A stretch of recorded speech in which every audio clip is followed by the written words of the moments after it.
নমস্কার, এই মুহূর্তে আপনারা দেখছেন উড়ান নিউজ লাইভের পর্দা। এই মুহূর্তে আমি চলে এসেছি দক্ষিণ দিনাজপুর। বৃহস্পতিবার রাত্রে দক্ষিণ দিনাজপুর জেলার বুনিয়াদপুরে নাইট কারফিউ সফল করতে পথে নামালো বিশাল সংখ্যক পুলিশ বাহিনী।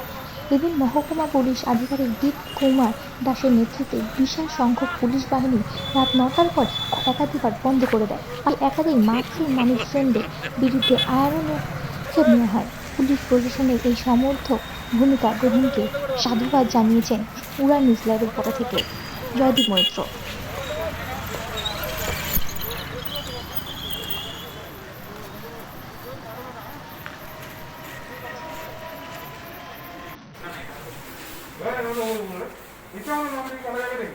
আমি শুধু বেরিয়ে গেলে আগে আমি বুঝে দিচ্ছি, এরকম তো বুঝবো আমি যেটা কেটে দাও।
স্যার কি করলেন?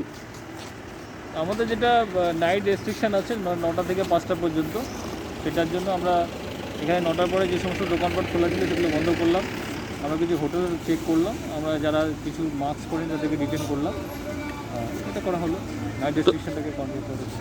তো স্যার কাউকে কি অ্যারেস্ট করা হয়েছে? হ্যাঁ, অ্যারেস্ট করা হয়নি, যারা মাস্ক টাস্ক পরেনি তাদেরকে আমরা ডিটেন করেছি।